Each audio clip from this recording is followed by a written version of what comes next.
as opposed to others kind of popping in and out. But welcome, welcome, welcome. The hour's upon us. It is time to get started.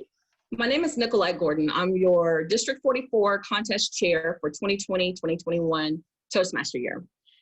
Now, it's my job to provide opportunities for you to improve your contest skills and to plan our D44 contest this spring. And we're looking forward to your involvement this season. Before I move our program along though, please silence your phones. We've already talked about muting your lines. And if you notice your feed is delayed, if there's any kind of delay in your feed, go ahead and turn off your video. A lot of times that will help with the streaming process. If you have any questions during the time when we do our panel discussions or the training section, please put those in the chat and we will do our best to answer all of those. Otherwise, we will send out emails to answer them at the end. Tonight, first on the agenda is our district welcome from our program quality director, Roxanne Rush. Now, Ms. Rush believes Toastmasters is our practice arena for life. It's where we get to practice and develop the skills we need while we are encouraged and supported by our fellow Toastmasters. She is determined to continue to foster an environment that helps you learn and develop the skills you need to achieve your full potential. That's her promise. And she's been delivering with several training sessions having occurred so far this year. I know we've met a plethora of times. She charges each of us to step out, take a risk, challenge ourselves and our other fellow Toastmasters, learn from our successes, grow from our mistakes, and keep moving forward. Now, please help me welcome our PQD, Roxanne Rush. Thank you very much, Madam District 44 Contest Chair. I'm so excited that all of you are here tonight. We really hope that in this crazy world and crazy times, that District 44 steps up and competes in our humorous speech contest. There's so many opportunities for everyone to continue their journey and to grow from this experience. I don't know about you, but so many times I've told people I don't consider myself funny. However, several years ago, something happened to me that after I got over it, I decided was a very funny experience. And so I competed in the humorous speech contest and made it to the district level. And again, it was not about me wanting people to laugh at my experience. It was more about gaining the understanding of putting myself out there and again, competing and learning more about how to present a humorous speech. So I hope tonight provides that opportunity to each of you. And it will also be very interesting to see how many speeches we have about COVID-19 and the essential need for toilet paper. I've heard quite a few speeches over the past few months about that topic. So it will be interesting to see if that gets brought into our humorous speech contest. But again, I would like to welcome you. I know Madam District Director Karen Doyle is here. Say hello to Karen. Hey, everyone. We also have our Club Growth Director, Kari Evans, here tonight. Hello. And don't forget, in order to compete, you have to pay your dues. So I know Kari's very excited about everyone continuing their journey and renewing in Toastmasters. So be sure you pay your dues. I see you all. I see you. So again, welcome, and I will turn it back over to Nicolette. Thank you so much, Roxanne. Now, what you should see on your screen next is our Humorous Contest Training Topics page. And during this time, what I'm going to do is go over some information for you. Please note that whatever we have, we will send out to those of you who have attended and those who did register for this particular training. So don't fret if you don't have it all. Don't worry about trying to write it all. Just think about the things that are being said so that it can truly get in with you. Obviously, if you want to take notes, please feel free. But we will send some information out for you that can be helpful. Tonight, I'm going to talk about running the contest online. I'm going to talk about participation at the next level, the evaluation portion that comes with judging the contest, the do's and don'ts, and then practicing and how that makes perfect. So first up is running the contest online. And again, if you have questions, feel free to put those in the chat. We do have a moment where we will take the time to answer those. When it comes to running the contest online, there are a lot of things that we have to consider. And the most important thing for an online contest is your platform.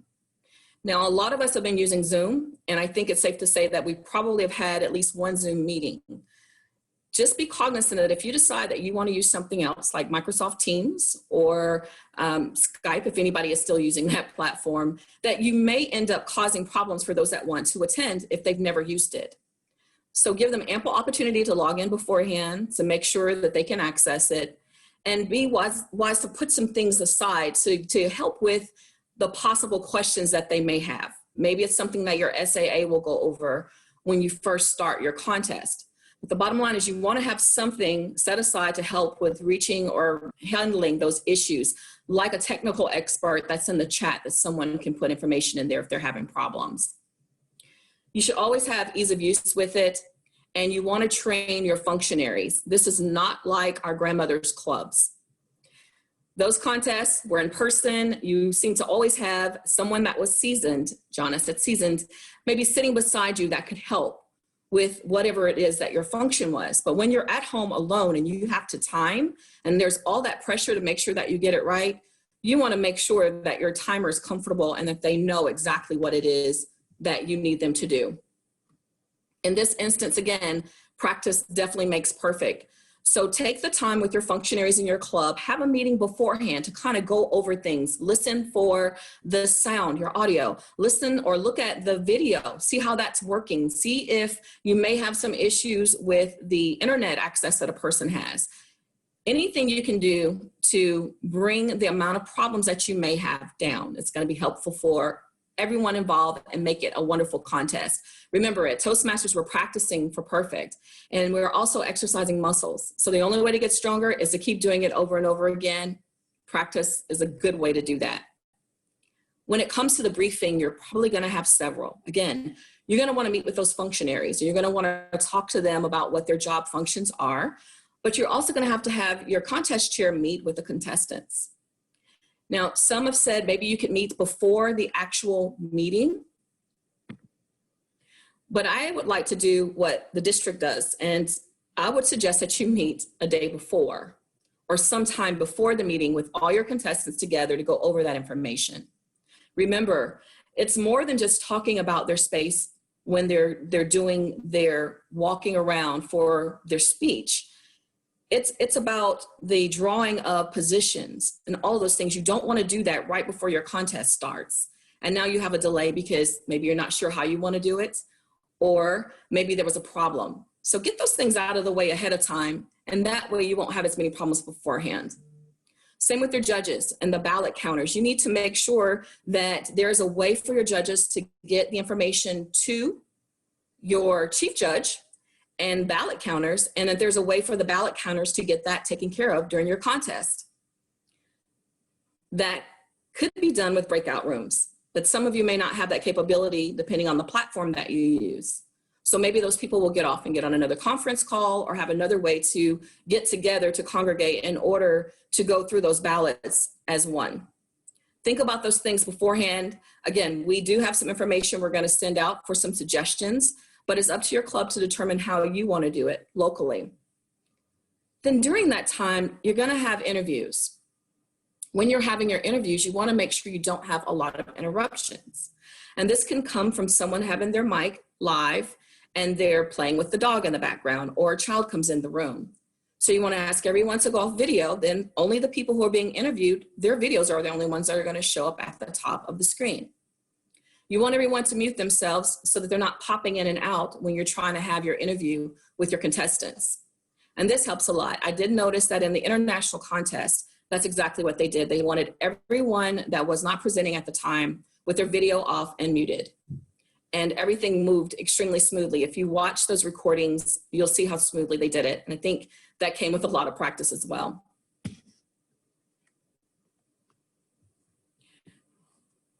When your SAA comes online, again, you want to give them the information that they're going to need to provide to those who are participating in the contest as well as those who are attending. So go ahead and have that script written out for them. And that's going to help them help you run a more successful contest. Next, let's talk about participating at the next level. It's always fun. I love the fact that Toastmasters allows clubs to send a representative.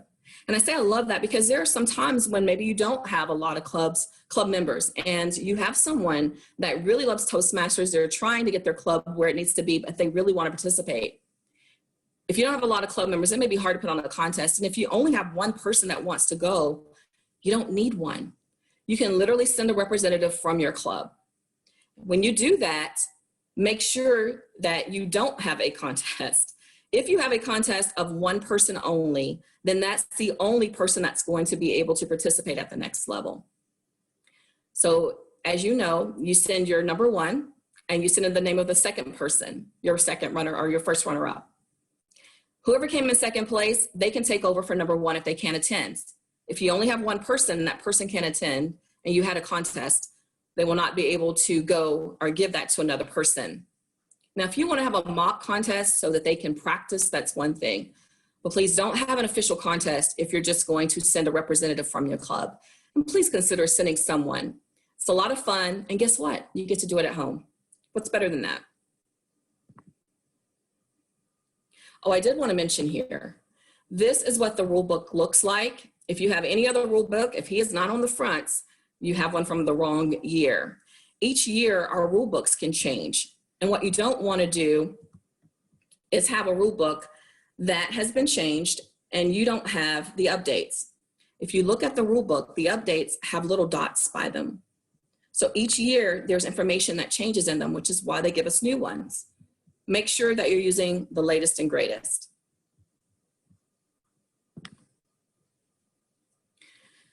The audience is a great indicator of engagement, but it does not mean that you've met everything that the judges are looking for in order to win the contest. And online, we already know that that may be a problem. With Humorous, you'd like to have that interaction, and maybe you want some of your family members in the room so that you can see how they're responding to what you say, so that when you make those pregnant pauses for the laughter, you might actually hear some. But remember, don't use a laugh track. It's not allowed. I did want to show you the form that we use when we're judging the contest. I have had the opportunity to judge quite a few of them. And I think it's really important that as a contestant, you know exactly what we're looking for when we are judging you or your speech. So this is what our ballot looks like, and we put everyone's name across the top, and we give you scores based on all of these different categories. You're able to find this judge's evaluation form. I think we may have sent it out before. We'll send it out again. But you will be able to find this judge's evaluation form online so that you can see exactly how these points are scored.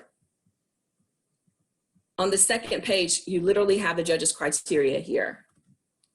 And when it comes to something like audience response, obviously we're not going to hear the rest of the audience.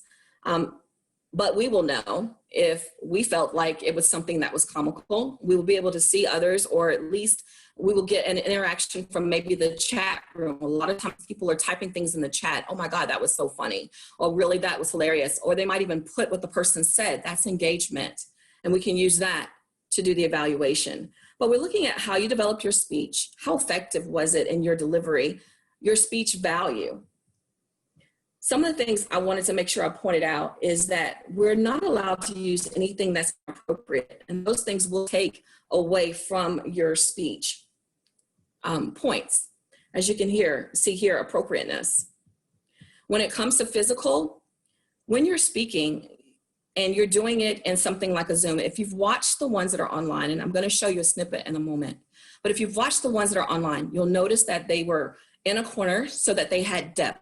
You can see that they were standing forward and going back. When you're on a flat surface, it's not as easy to tell. They used their hands. They used gestures. They came in, they looked at the camera. They did a lot of different things to show that they were doing gestures and they were physical and they were using their speaking space. Just because we're not in front of each other doesn't mean that we can't engage in those manners. And then correctness is the last thing. As you know, with all our speeches, we have grammarians, and we're looking for those things when judging as well. So go take a look at this form And what that's going to do is it's going to help with making sure that you are actually providing the judges with everything they need in order to give you the best points possible. Now, next up, I have some do's and don'ts for you. One of the things I want you to remember is that this is not a stand-up routine. You are not doing comedy. You are putting together a thematic speech. That means it's got to have an opening, a body, and a close. I cannot stress that enough. You will have points taken off if you don't have those. So humorous is only a part of it. You really are just doing yet another Toastmaster speech, inserting the humor. And this is literally something that we check for as far as judges go, and it's in the contest manual that I showed you. So make sure that you're not doing a routine and you have that information. Keep it professional. Anything that's potentially objectionable in language and anecdotes and materials could end up getting you disqualified or obviously losing points based on how the judges feel about the information that you provided. You want to make sure that you're using all of those wonderful speaking skills that some of us learned while in the Competent Communicator and others may have learned while on Pathways. But make sure that you're using those things. Give us some inflection in your voice. Let's not be monotone or sit still and rigid. Make sure that you're using your speaking area, and to me, you probably should be standing up. Now, speaking of that, there's a frame that you're using when you're presenting, and we talked about this when we did our first training. Kathleen advised us of a wonderful way to think about it. If you look at your screen horizontally, it should be divided in thirds, and you want to be in the center of that. And if you're looking at it vertically, it should be divided in fifths, and you should have a fifth above, and we want to see from your waist up. Again, with all of the ones I've seen online, and the one I'm about to show you, which I think is an excellent example of using your speaking skills, they actually were standing up for those speeches. So let's take a look. Now, the sound may not be what I want it to be. We've done some practice runs. Hasn't been perfect, but what I want you to see is what he does, not necessarily what he's saying. For this, I've pulled up Mike Carr, who is actually our International Speech Contest winner for this year, not 2021. Mike Carr, the librarian, and Mrs. Montgomery. The librarian and Mrs. Montgomery, Mike Carr. I was spellbound as I watched the sheriff who had just been shot slide back, open that heavy metal door, stagger forward a couple of steps, look deep into the camera and say, I before E except after C. Contest chair, fellow Toastmasters, I was in the 6th grade in Mrs. Montgomery's class watching an educational video where a sheriff was teaching us about writing while a bad guy named Bad English was shooting at him. It was on a film projector because we were technology challenged in my school. And as I watched that film, all of a sudden something started looking strange. The film slowed down, and when it picked back up, it made a sound like, and it looked like it was blinking. Then the sheriff was talking to us from the side of the screen. The blinking started again with a loud noise. Everything went blank. Now, as you can see, he definitely gave us a lot of information just from his movements. So think about that when you're putting your speech together in ways that you can use your gestures to make your speech more engaging.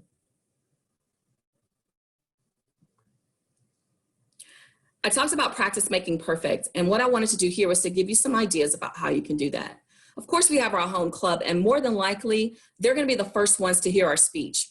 But there are other outlets for you. Here in the district, about 90% of our clubs are already meeting online. It's easy to reach out to them. You can go to find a club, and when you're looking for virtual ones, they will come up. If you want some help, please reach out. I'll gladly help you find a club that maybe you can go and speak at. There are also virtual clubs around the world. Use this opportunity to reach out to others in other areas. I know when this pandemic first started and my club, Peachtree Communicators, went online, we had some people from New York that joined our club because were not meeting at the time, and they weren't too sure how to go online. So they joined us, and they came to about a month of meetings, maybe 2 months, and then they started working online, and we went to some of their meetings just to be there, to be a support, and we've created a great relationship with that club. And then finally, use your coworkers or your family and friends. Have them sit down or get on a Zoom with them and do the presentation in front of them. At this time, when most people are working at home, we have a lot of options, a lot of options. That being said, we've come to the question and answer portion for training. Roxanne, do we have any questions in the chat? Yes, one of the questions was the timing of the humorous speech. It's 5 to 7 minutes. And if we're going to send out some information on different apps you can use for the timer itself, I think that a lot of have come up, and I'm not too sure if this is where you were going with that, but a lot of people have come up with using the cards that you put up because they feel like it's easier to see.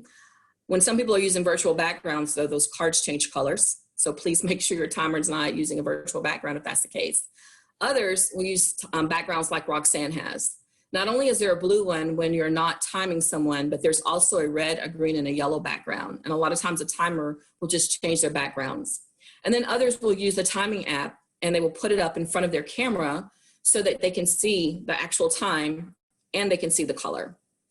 So hopefully that answers that question. Any more? And we do encourage the speakers to pin the timers so that they are looking directly at them. Yes, will the PowerPoint slides be available to the participants tonight? Definitely, we will send out information. I can send out the PowerPoint slides, so we can send that out as well. And then Rod mentioned, and we did also say this at the district contest, but commenting in chat was discouraged so that we're not swaying the judges. So we prefer that everyone withholds their comments on each of the contestants so that the judges aren't swayed by the comments. And you can actually cut off chats if that's something that you want to make sure that you're doing during the session, because someone may not get the memo. And sometimes people join a little bit late and they may not get the memo and put some information in there. All right, if that's it, we're going to get to the fun part. I have been extremely excited about our panel discussion that we have for you tonight. And that's because, again, one day I want to be a participant. I want to be a contestant. And I've seen some of these contestants participate. I'm not too sure if Rita was able to make it, but we do have our host tonight, and I'll let Joy introduce her panel. Please help me welcome up Joy Davis. She actually has an online program herself. She's been doing it for several years now. And she is a member of Securely Speaking. She is a past president in that club. And she's served in a lot of different roles. But the one thing that she does that to me made her a great pick for this is that she gets outside the club, and she always encourages others to get outside the club and participate in these contests. She's participated in a lot throughout the years, but I needed someone who was really committed to that fact, and she has been. And Joy, I truly appreciate you doing this for me today, but guys, can you please help me welcome Joy Davis? Hello, everyone, and welcome again to District 44's Humorous Speech Competition Training. Tonight, I will have the privilege of interviewing a panel discussion. Tonight's panel will include Carmita Drummond and John Matthews. Are those the two participants here tonight? I think we're missing one, right? So if you guys could just hi, Carmita. Hello. Carmita holds a BS degree in graphic design and has worked 20 plus years for Fortune 500 companies. Carmita learned what they do to keep and get customers. Her key areas of expertise are learning and development and customer experience, both of which ensure customer retention. Plus, she loves to laugh and make her audience laugh as they learn. I am so excited. Carmita let's work and grow that comes from you. Welcome, welcome, welcome to tonight's panel. Thank you. Our next panelist is John Matthews. John Matthews joined Toastmasters in 2001. I think tonight's theme was season. I think that was Nicolette's favorite word. He is currently a member of Speakers Roundtable and Blue Talk Toastmasters. John actually won the 2011 District Humorous Speech Contest. Welcome, John. We are so excited to hear from you today. If you can just give everyone a huge wave. I'm so excited. I am so excited. We're going to jump right into some of these questions. I have a few questions for Carmita and John. And anyone who's listening, please feel free to drop any of your questions in the comment section below, as we will get to those towards the end of our panel discussion. As Nicolette explained, this year is a peculiar year. Everything is totally different. We are adapting to our new normal. There will be lots of conversation about how we do that, right? And how we engage with people, especially when we're trying to be funny. So the first question is, running a contest online, how do we do that? Carmita, you are all about training and growth and development and customer retention. Tell me, what works best for you as it pertains to taking a beat, getting that feedback remotely from those clients, and how would that translate to engaging with an online audience here for Humorous Speaking? Thank you, Joy. For me, I like for the people that are in my virtual meetings, virtual trainings, to turn on their videos. It is definitely better to look out at people's faces than people's names. However, I know that there are some people who are still using CRVs and things like that, and they don't have regular computers. So maybe they don't have video. If they don't have video and they are unable to contribute that way to the discussion, then I make sure that I don't have anyone on mute, so that they can participate and ask questions and just kind of listen to whatever it is that we're talking about and just kind of be engaged in that session. As far as giving a speech in this new virtual climate, for me, I think that we really, really have to look at the camera and not down at all of the people, because when you're giving a humorous speech, the biggest piece of it, or one of the biggest pieces to me, is connecting with the audience and seeing that you have landed where you meant to.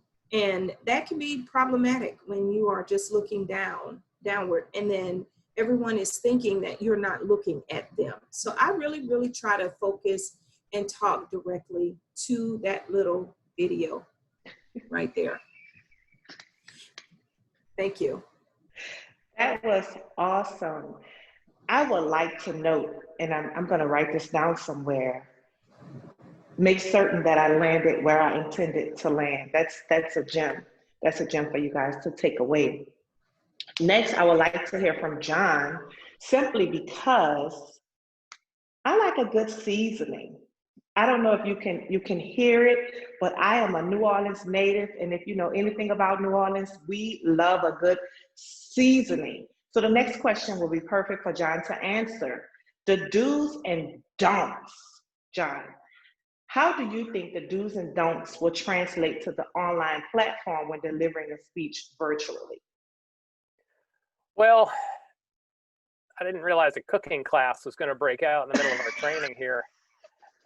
I think a lot of the techniques that would work in person will still work, but what I want to caution our people that are in the training about, when you're in a room with people, you know, whether it's at a contest or think of a comedy club, you get a different dynamic in the room than you might get online, and laughter can become contagious. I'm sitting next to Carmita, I'm sitting next to Nicolette, Joy says something funny.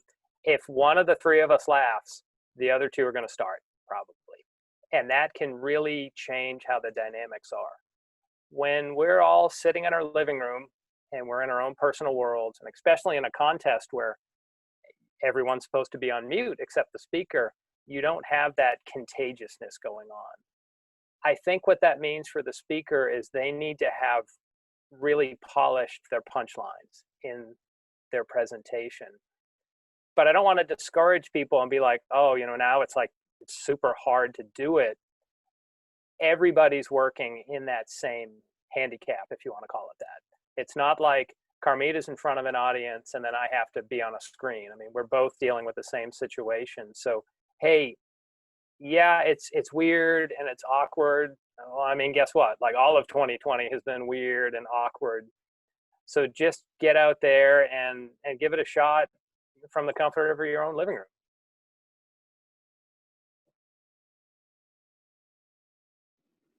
That was awesome feedback, John. And I want to throw out there, although we are operating within this new normal, we're transitioning to so much virtual delivery.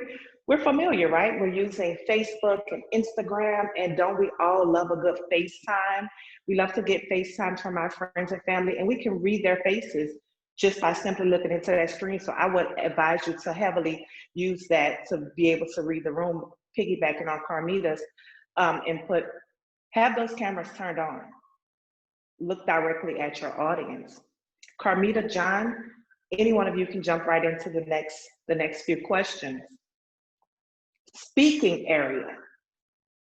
Nicolette touched on it a little bit inside of her presentation. Speaking area.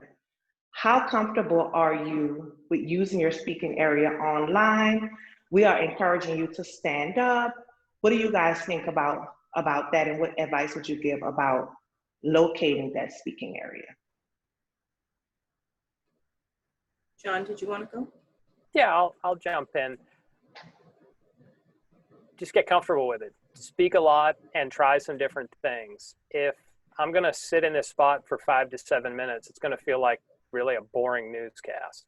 So try something at some point in your speech. If you want to get in close, and maybe you're having a little moment with someone, or if you're angry, you want to get right up with someone. Use that coming in close.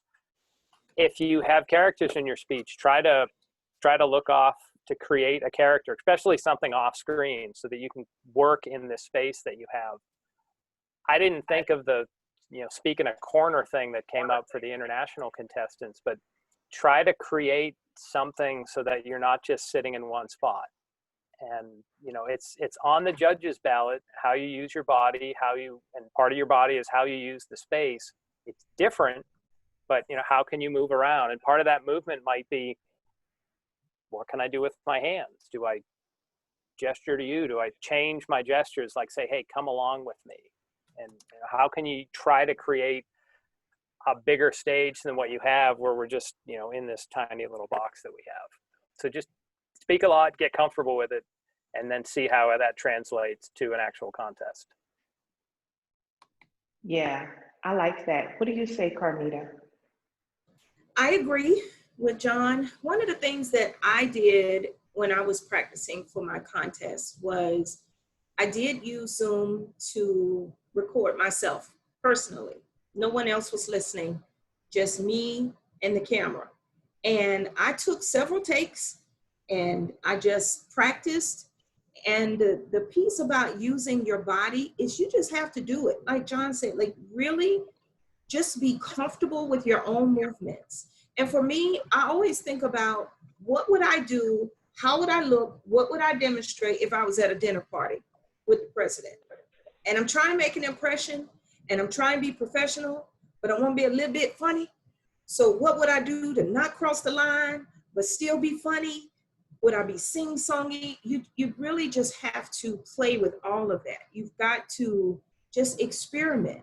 And then once you've done it on your own and you've practiced a few times, then you want to invite your friends.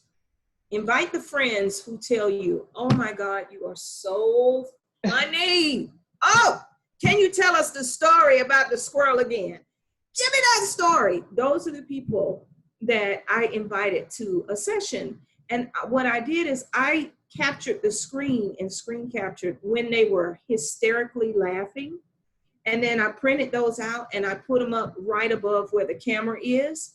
So then I was telling my speech, then I'm able to look at those pictures. Their head is thrown back, mouth is open, they're screaming because they're your friends and they're having fun with you.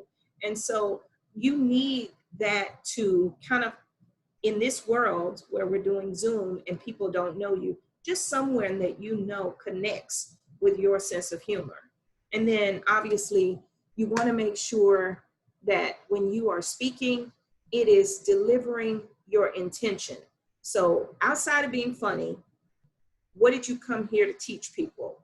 So they've learned and they've laughed. So make sure you're crossing back and forth to those two.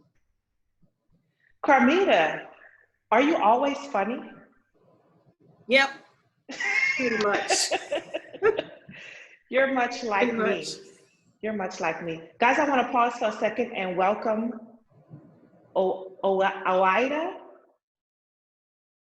Did I get that right? Wida. Wida, oh God. Hi, Wida. Welcome to tonight's panel discussion.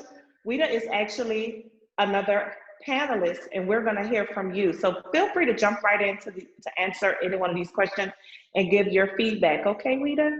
All right, thank you. Carmita, you mentioned practice. You actually share some processes. How often do you practice when preparing for a speech? Let's see if the contest, let me see. I did the area. What's next? District and no, division and district. Mm-hmm. So for me, I would just practice at least once a week. And it wasn't formal. It would just be, I'm in the shower and I would just be thinking, and then I would just try to land a joke with myself and see if I make myself laugh. And then obviously calling people and just saying, this is what I was thinking about. Do you think this makes the point that I'm trying to portray? And they'll give you their honest feedback if you've told them that's what you want, that you're open to it. So I think leading up to the contest, depending on how many months out it is, start your practice just talking to yourself. Again, I talked to President Obama. I don't know who y'all talk to, but that's who I talk to. And I got to make sure that when he walks away, he says, you know, that Carmita Drummond, she was pretty funny. I liked her a little bit. She did something. So that's kind of what I do. I would just practice once a week. So this is more for each of you. When you are practicing and you are utilizing an actual audience, how do you choose your audience and who is your go-to person to get that feedback from? Well, my audience is usually my daughter because she still lives with me, so she knows she has to listen or she'll have to find somewhere else to live. And most of my speeches deal with something that she did or that she should have done. And I know I've hit it right on the head if I've embarrassed her. That's usually my barometer right there. And if she said, Mom, okay, I know, oh, I've got it. She said, if she says, Mom, come on now, please don't say that. I know I've got it. I'm on the mark and I'm doing good. And I do kind of exaggerate, but most of the stories that I tell are true. And because I am 41 years older than my daughter, I have got some stuff that, oh Lord, have mercy. I still got about 18 other speeches that I want to do before she turns 30. So I usually use her as my audience. And I have a younger brother, he's kind of quirky too. So we kind of bounce off each other. But it's usually just those two family members, my daughter and my younger brother. And what about you, John? Yeah, I just got to say, Carmita is killing me here. As an introvert, I have to first find some friends. And now, in the midst of COVID, now I have to shower, right? Like, let alone practice in the shower, just, with everything being weird in COVID. Yes, sir. For me, it's practicing or trying lines on my wife, and I found this even worked in a when you weren't virtual, where if I could tell a joke or a punchline to my wife, and if she laughed, I knew I had something, especially when I went to an audience. And that's not that like, oh, my wife's not funny. Her sense of humor would be different from mine, but it's a good test of like, look, it's not fun when you're dropping a punchline and then the audience just sits there. So if you can get one person that you trust to laugh, then there's a good chance that when you're in an environment where you're trying to be funny, then it's probably going to work. Also, the fact that I would tell it to my wife, she acts as a litmus test that if she cringes, there's probably something in there that I shouldn't go to. And, you know, like I can imagine Weeda's daughter cringing, which like as a parent, you have permission to embarrass your child. But when your spouse is cringing, like you don't have that same permission to embarrass them. So that's usually a good sounding board for me, is just to go to my wife and try something. And if she laughs, it's good. If she doesn't laugh, maybe I can rework it. If she cringes, all right, maybe I shouldn't go that direction at all with my material. That's awesome feedback, which leads me into my next question. Most of you, much like myself, seem to be pretty comfortable with speaking. I would assume that there may be some hesitation with delivery of that actual content because we're pooling from our family experiences. If there is some hesitation or a level of nervousness there when delivering that content, how do you get over that? Well, I don't allow myself to think of anyone that I'm talking to as better than me. We're all human beings. We're all forming connections or trying to. And some people you're going to connect with, some you just aren't. And I don't allow that to intimidate me at all. It doesn't matter who the person is. We're going to have a conversation about whatever we're having a conversation about. So in terms of this particular medium with being funny, the only thing I would caution you on is if you have rehearsed everything, don't get up on the stage and then change it. And now I'm going to try out a new joke. Oh God, don't do that. That is a recipe for disaster. Just like John said, he uses his wife as his guide, and watching her to figure out if that's something that he should or should not say. You don't want it the first time you say it to be in an audience full of strangers. I agree. So everyone has the same feeling about that as Carmita. You guys are never scared, you're never nervous, you're never feeling awkward about sharing. We know Carmita's talking to Barack Obama, so she's. Oh, I would always feel awkward sharing. I mean, part of me thinks that the best humorous material involves some emotion, and to my guys on the line, like, you do have them. You may pretend that you don't, but somewhere deep down there's happiness and anger. So the guys at least have that. But if you can get to some material where something's happened to you and it was embarrassing in the past, like, there's usually something good that you can mine out of that to get some humor. You just have to be comfortable, in essence, being the butt of the joke.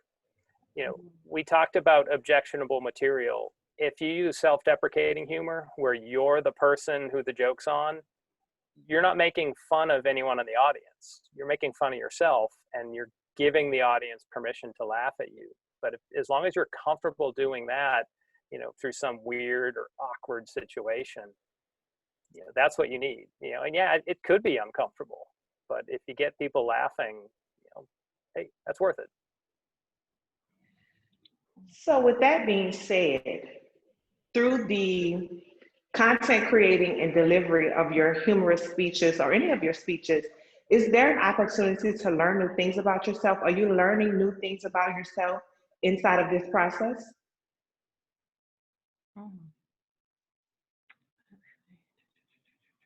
I'd say the biggest thing is that I didn't die while giving a speech. Yeah. You know, so for the people online, you're like, oh, I don't really know if I should do this. Like, I heard Darren LaCroix, one of the world champions of public speaking, say that in the history of Toastmasters, no one has ever spontaneously combusted while speaking. Like it hasn't happened. So yeah, that would be a pretty bad thing to happen. But beyond that, it's like, just get in there and give it a shot. Sometimes, I agree with you. Yeah, sometimes, and I don't mean to say that you won't get nervous. You're gonna have nerves. It's just the self-talk that you have to have while those nerves are playing out. Maybe your voice is gonna tremble initially. So maybe try to raise it a little bit higher and get a little more volume and come out of that soft place. So figure out your things that help you just overcome those nerves, because the nerves are gonna come. And I hope I wasn't saying you won't have nerves. But yeah, I agree with you. You really just have to get out there and do it. You are gonna probably feel like you're gonna catch on fire, because I know for me, there's sweat that starts rolling up my back, crawling over my head and coming down my face. My face gets real hot, my ears start prickling, and it's terrible. But I keep going. I'm just like, I gotta use this. This must be some energy. So let me just move myself a little bit. Let me do something and get all of this out of me. So maybe do that, guys. Maybe if it feels that way, use it. If it feels like you're burning up, use it. Figure it out. Just do it. You can do it. Carmita, you are definitely funny. Go ahead, John. Oh, I said my piece. I think Wida had something to share. No, I was just going to say, usually there's always something personal about me in the speech, because believe it or not, I am a painfully shy person. But when I talk about something personal about me, I kind of relax. And after about 2 or 3 minutes, I'm off. I'm really off, because it's something that's happened to me or something that I wanted to happen to me. We won't go into that. But anyway, that usually, that's a whole nother panel discussion. But usually if it's something personal, I don't get too personal, but it's something that happened to me and I just run with it. I find something quirky about it. And then once my speech is over, I can take that deep breath and then go back to my very, very shy self. The Humorous contest is an outlet for me. Because like I said, I'm a very quiet person, shy person. So I use that as an outlet. If you had an opportunity to mentor a coach, a new Toastmaster who was thinking about competing in a humorous speech competition or any competition, what would be the benefits that you would share with them for participating? Have fun. Just have fun, go with it. You're not trying to do this as a career, but just have fun. And you will always connect with at least one person in your audience, because what you have gone through, somebody else has probably gone through, maybe at a younger age and older age, but you're always going to connect with at least one person. I would say let's be honest, and I'm going to speak to the people that are out there in the audience. 2020 has been a tough year, right? I mean, can I get a show of hands from the panel? I mean, 2020 has been tough. Yes. And I think the people of your club and the Toastmasters in this district, they need you right now. That people need something to laugh about. And there is a therapeutic benefit to laughter. Science has shown that when people are laughing, endorphins are released. There's definitely good things that come from laughter. Be that person. That's what your club, that's what this district, that's what this world needs right now. We just need some more laughter, some fun, something good to have happened, something good to look forward to. So I just challenge everyone out there, you can be that person, and you are definitely needed right now. I agree with you, John. I agree with you wholeheartedly. I just want to kind of wrap up this panel discussion with the communication that we are all sharing here. delivering speeches is not just about the content, right? It's not just about being funny. It's not just about being super informative. It's not just about being a Toastmaster. It's a complete package. It's a complete package. And maybe briefly from each of you guys, I would like to know, for you, what does that package entail?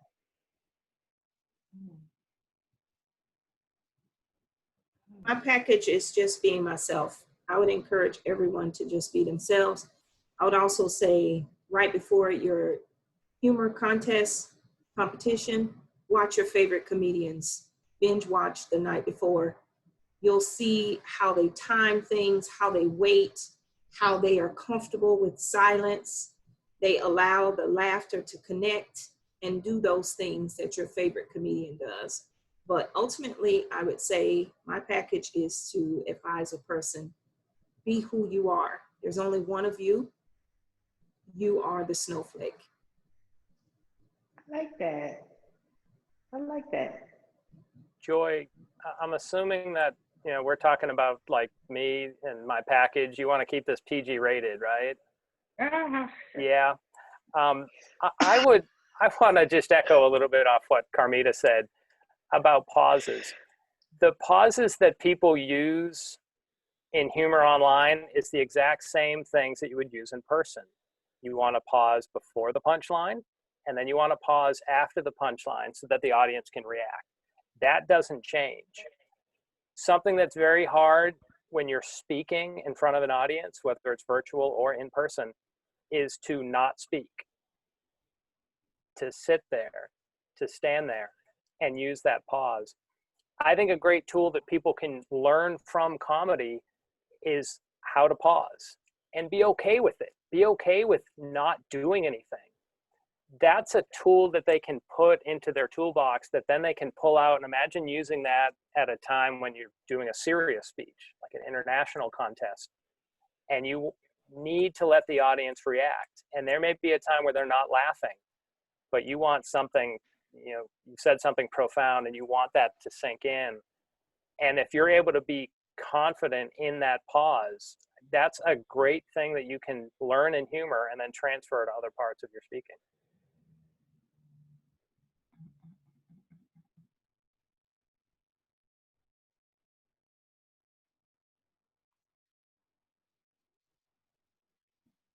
My tricky mute button. That was great, John. What about you, Rita?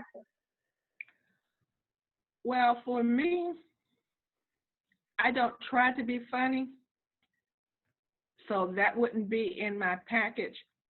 I go from life experiences. Like I said, I'll be 67 next month, so I've lived through and seen a lot of things. And they may not have been funny when I was in high school or college going through it, but I think about it now and I said, did I just go through that 30 years ago? And so for me, my comedy or my humor is from personal experiences that I go through. They weren't funny 30, 40 years ago, but I'm at the age where it's not that important. I can make fun of myself, not in a disparaging way, but how I reacted to something 30 years ago, or when I think I'm cute and sexy on Marta, and I see Mr. Well, you know who. And all this goes through my head of what I think I want to say to this guy, but I know I can't say it. And that becomes a speech. Yeah. I use my imagination. Let's just put it that way. So my package is personal experience and then putting a little bit of imagination on it. I love that. I love that. Thank you guys for sharing. Now it's time to open the floor for those questions that may be coming in from the audience. I'm excited for those. I do want to point out that Weed is 39. Whoa! Seconds in the mouth. Hey, hey, hey. I think she is. 2 checks in the mail. All right. I think she is. Let's see if I can get to the comments here. My comments seem to have gone away. Hi, Joy. I don't see any questions out there. Audience, if you have any questions, if you want to take, we can take a couple of minutes if you want to come off mute and ask those questions. And Joy and the team can fill those. Joy's actually competed too outside of the club in Humorous. I know. Don't be shy, guys. Don't be shy.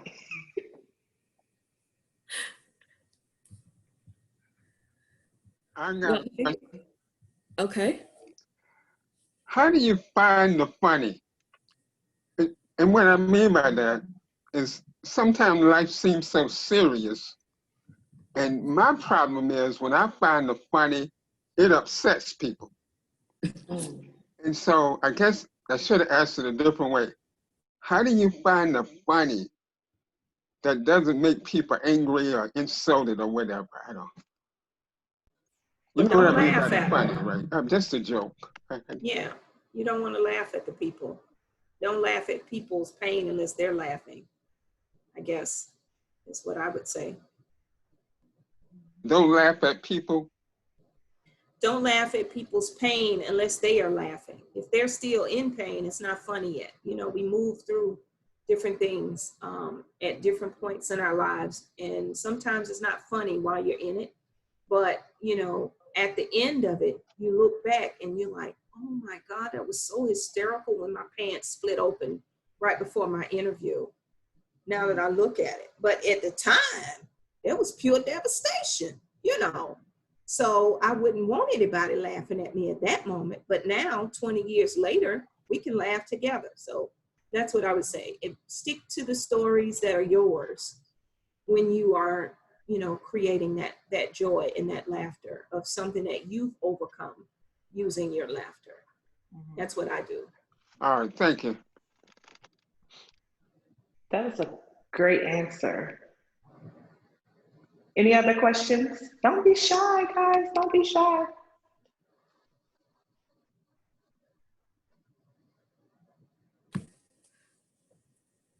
Well, that being the case, Joy, I want to thank you so much for providing us with some great panel questions. And panelists, I definitely want to thank you for being open and honest about your process and how you go through figuring all of this out. I think we're all in the point of trying to become better at our craft. So I'd like to thank you all for your participation. John Matthews, Carmita Drummond, and Weta Randall. Now tonight we learned to present what you practice, no new jokes. If your spouse cringes at a joke, don't use it. And if your child is embarrassed at a joke or because of a joke, it's a go. Good joke. No one has ever spontaneously combusted. So go out there, snowflake, use your imagination, pregnant pauses, and have fun. One of the things I did want to bring to your attention is we have functionary training on September 8th and judges training on September 15th. And we definitely hope to see you at both. As you know, we can't do this without others helping out, and some of our clubs are small and they may need you to step in and help them out as well.